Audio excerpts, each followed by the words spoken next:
Sección sexta. El salario. Capítulo 17. Cómo el valor cero precio de la fuerza de trabajo se convierte en salario. Visto superficialmente, en el plano de la sociedad burguesa, el salario percibido por el obrero se presenta como el precio del trabajo, como una determinada suma de dinero que se paga por una determinada cantidad de trabajo. Se habla del valor del trabajo, llamando precio necesario o natural de este a su expresión en dinero. Y se habla también de los precios comerciales del trabajo, es decir, de los precios que oscilan por encima o por debajo de su precio necesario. Pero, veamos, ¿qué es el valor de una mercancía? La forma materializada del trabajo social invertido para su producción. ¿Y cómo se mide la magnitud de su valor? Por la magnitud del trabajo que encierra. ¿Cómo determinaríamos, pues, el valor de una jornada de trabajo de 12 horas, por ejemplo? Si dijésemos que por las 12 horas de trabajo contenidas en una jornada de trabajo de 12 horas, incurriríamos en una lamentable redundancia. Para poder venderse en el mercado como mercancía, es evidente que el trabajo tendría que existir antes de ser vendido. Ahora bien, si el obrero pudiese dar a su trabajo una existencia independiente, vendería mercancía y no trabajo.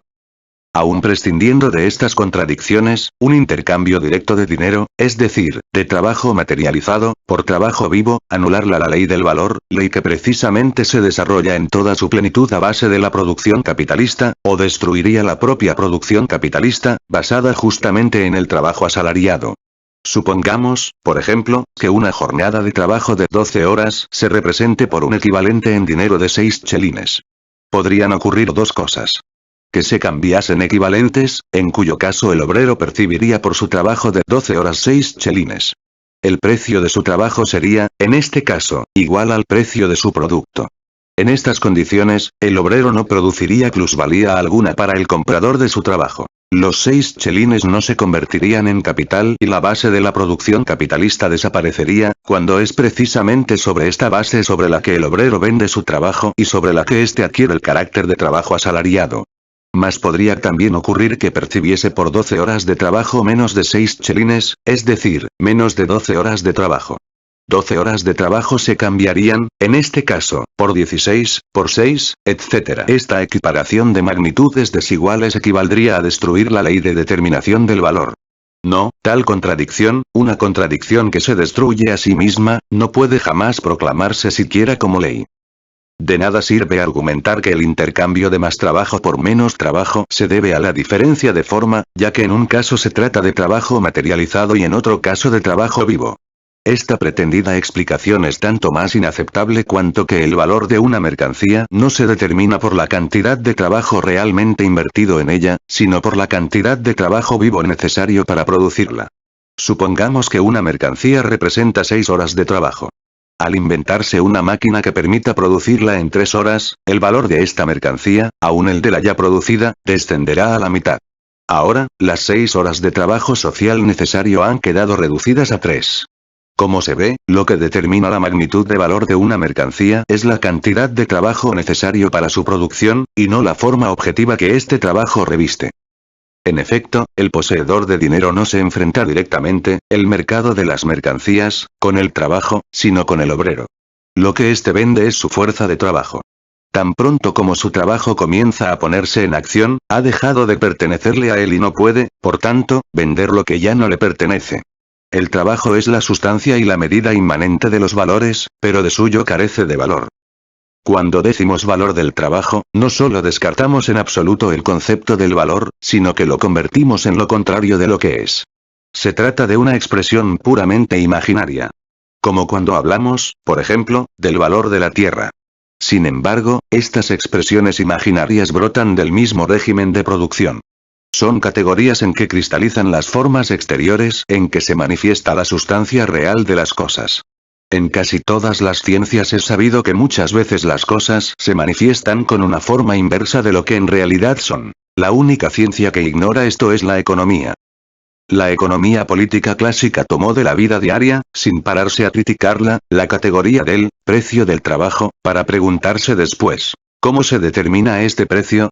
Pronto se dio cuenta de que los cambios operados en el juego de la oferta y la demanda, en lo tocante al precio del trabajo, como respecto al de cualquier otra mercancía, no explican más que eso. Sus cambios, es decir, las oscilaciones de los precios del mercado por encima o por debajo de una determinada magnitud. Si la oferta y la demanda se equilibran y las demás circunstancias permanecen invariables, las oscilaciones de precio cesan.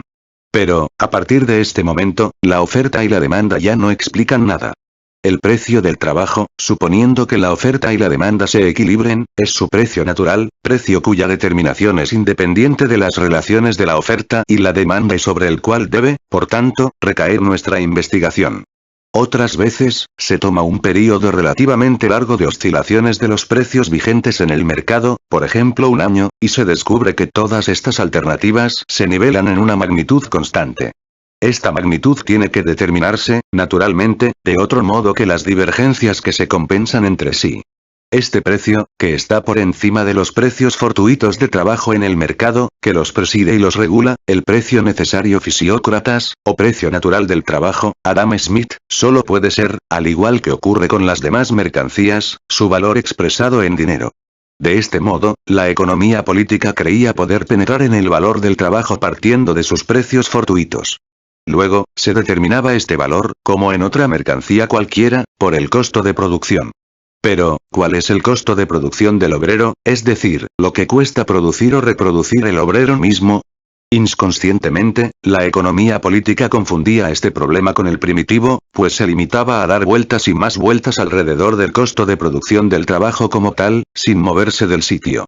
Por tanto, lo que ella llama valor del trabajo, value of labor, es, en realidad, el valor de la fuerza de trabajo, que reside en la personalidad del obrero y que es algo tan distinto de su función, del trabajo, como una máquina de las operaciones que ejecuta. Obsesionados por la diferencia entre los precios del trabajo en el mercado y lo que llamaban su valor, con la relación entre este valor y la cuota de ganancia, con los valores mercancías producidos mediante el trabajo, etc. Los economistas no veían que la marcha del análisis no solo les había hecho remontarse desde los precios del trabajo en el mercado hasta su pretendido valor, sino que les había llevado a diluir nuevamente este valor del trabajo en el valor de la fuerza de trabajo. La inconsciencia acerca de este resultado de su propio análisis, la aceptación sin crítica de las categorías valor del trabajo, precio natural del trabajo, etc., como últimas y adecuadas expresiones del concepto investigado del valor, llevó a la economía política clásica, como hemos de ver, a enredos y contradicciones insolubles, al mismo tiempo que brindaba a la economía vulgar una base segura de operaciones para su superficialidad, atenta solamente a las apariencias. Vemos, ante todo, cómo el valor y los precios de la fuerza de trabajo se transfiguran en forma de salarios.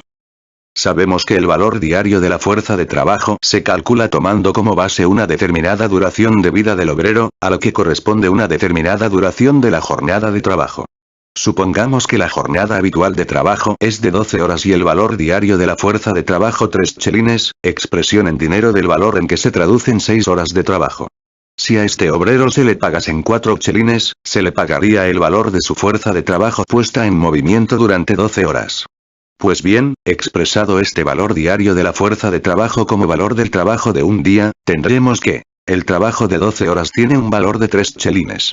Por tanto, el valor de la fuerza de trabajo determina el valor de este o, expresado en dinero, su precio necesario. Y, por el contrario, si el precio de la fuerza de trabajo difiere de su valor, diferirá también de lo que se llama su valor el precio de trabajo.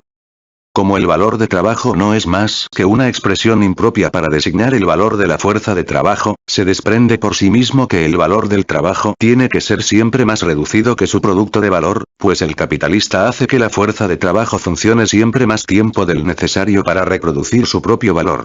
En el ejemplo que poníamos más arriba, el valor de la fuerza de trabajo puesta en acción durante 12 horas es de 3 chelines, valor para cuya producción necesita 6 horas.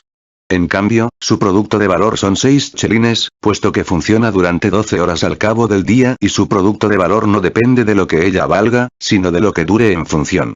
Por donde llegamos al resultado, poco satisfactorio a primera vista, de que un trabajo que arroja un valor de 6 chelines posee un valor de 3. Observemos además que el valor de 3 chelines en que se traduce la parte retribuida de la jornada de trabajo, es decir, un trabajo de 6 horas, se presenta como el valor o precio de la jornada total de trabajo de 12 horas, en la que se contienen 6 horas de trabajo no retribuido. Como se ve, la forma del salario borra toda huella de la división de la jornada de trabajo en trabajo necesario y trabajo excedente, en trabajo pagado y trabajo no retribuido. Aquí, todo el trabajo aparece como si fuese trabajo retribuido. En el trabajo feudal, se distinguían en el tiempo y en el espacio, de un modo tangible, el trabajo que el siervo realizaba para sí, y el trabajo forzado que rendía para el señor del suelo. En el trabajo de los esclavos, hasta la parte de la jornada en que el esclavo no hacía más que reponer el valor de lo que consumía para vivir y en que por tanto trabajaba para sí, se presentaba exteriormente como trabajo realizado para su dueño. Todo el trabajo del esclavo parecía trabajo no retribuidos. Con el trabajo asalariado ocurre lo contrario. Aquí, hasta el trabajo excedente o trabajo no retribuido parece pagado. Allí, el régimen de propiedad oculta el tiempo que el esclavo trabaja para sí mismo. Aquí, el régimen del dinero esconde el tiempo que trabaja gratis el obrero asalariado. Júzguese, pues, de la importancia decisiva que tiene la transformación del valor y precio de la fuerza de trabajo en el salario, es decir, en el valor y precio del trabajo mismo. En esta forma exterior de manifestarse, que oculta y hace invisible la realidad, invirtiéndola, se basan todas las ideas jurídicas del obrero y del capitalista, todas las mistificaciones del régimen capitalista de producción, todas sus ilusiones librecambistas, todas las frases apologéticas de la economía vulgar. Aunque la historia universal necesite mucho tiempo para descubrir el secreto del salario, nada más fácil de comprender que la necesidad, la razón de ser de esta forma exterior. A simple vista, el intercambio de capital y trabajo se desenvuelve igual que la compra y la venta de cualquier otra mercancía. El comprador entrega una determinada suma de dinero, el vendedor un artículo de otra clase. La conciencia jurídica reconoce, a lo sumo, una diferencia material, que se expresa en las fórmulas jurídicamente equivalentes de do ut des, do ut facias, facio ut des y facio ut facias. Además, como el valor de cambio y el valor de uso son de por sí magnitudes inconmensurables, la expresión de valor del trabajo, precio del trabajo, no es más ni menos irracional que la de valor del algodón o precio del algodón. Añádase a esto que al obrero se le paga después de ejecutar su trabajo. En su función de medio de pago, el dinero realiza, después, el valor o precio del artículo entregado, es decir, en este caso concreto, el valor o precio del trabajo vendido.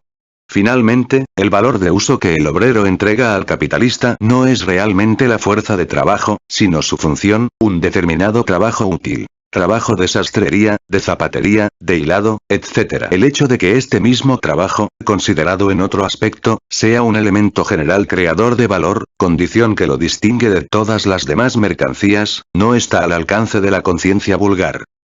Situémonos, en el punto de vista del obrero que por 12 horas de trabajo percibe, por ejemplo, el producto de valor de 6 horas de trabajo, digamos 3 chelines. Para él, su trabajo de 12 horas es, en realidad, el medio adquisitivo de los 3 chelines. El valor de su fuerza de trabajo podrá variar con el valor de sus medios habituales de vida, subiendo de 3 a 4 chelines o bajando de 3 chelines a 2, como puede también ocurrir que, aun permaneciendo invariable el valor de su fuerza de trabajo, el precio de esta suba a 4 chelines o baje a 2, al variar el juego de la oferta y la demanda. Pero, por mucho que varíe su precio o su valor, arroja siempre 12 horas de trabajo. Por tanto, todos los cambios operados en la magnitud del equivalente que recibe se le representan, lógicamente, como cambios operados respecto al valor o precio de sus 12 horas de trabajo. Esta circunstancia llevó, por el contrario, a Adam Smith, que veía en la jornada de trabajo una magnitud constante, a afirmar que el valor del trabajo era constante por mucho que variase el valor de los medios de vida y que, por tanto, la misma jornada de trabajo podía traducirse para el obrero en una cantidad de dinero mayor o menor. En cambio, si nos fijamos en el capitalista, vemos que lo que quiere es obtener mucho trabajo por la menor cantidad posible de dinero. Por tanto, prácticamente, al capitalista solo le interesa la diferencia entre el precio de la fuerza de trabajo y el valor creado por la función de esta.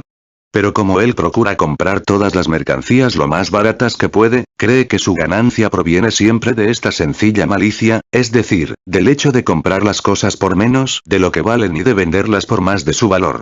No cae en la cuenta de que si realmente existiese algo como el valor del trabajo y, al adquirirlo, pagase efectivamente este valor, el capital no existiría, ni su dinero podría, por tanto, convertirse en capital.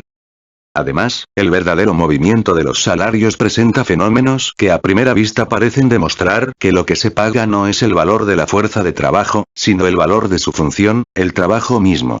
Estos fenómenos pueden clasificarse en dos grandes grupos. Primero, casos en que el salario cambia al cambiar la duración de la jornada de trabajo. Podría pensarse perfectamente que no se paga el valor de la máquina, sino el de su funcionamiento, ya que cuesta más alquilar una máquina por una semana que por un día. Segundo, las diferencias individuales en los salarios de distintos obreros que ejecutan la misma función. Estas diferencias individuales se presentan también, aunque sin dar margen a ilusiones, en el sistema de la esclavitud, en el que, franca y sinceramente, sin ambajes, se vende la propia fuerza de trabajo. Lo que ocurre es que en el sistema de la esclavitud las ventajas de la fuerza de trabajo superior al nivel medio o el quebranto de la que no alcanza este nivel, favorecen o perjudican al propietario del esclavo, mientras que en el sistema del trabajo asalariado redundan en favor o en perjuicio del propio obrero, ya que en un caso es él mismo quien vende su fuerza de trabajo, mientras que en el otro caso la vende un tercero. Por lo demás, la forma exterior valor y precio del trabajo o salario, a diferencia de la realidad sustancial que en ella se exterioriza, o sea, el valor y el precio de la fuerza de trabajo, está sujeta a la misma ley que todas las formas exteriores y su fondo oculto. Las primeras se reproducen de un modo directo y espontáneo, como formas discursivas que se desarrollasen por su cuenta. El segundo es la ciencia quien ha de descubrirlo. La economía política clásica tocó casi a la verdadera realidad, pero sin llegar a formularla de un modo consciente.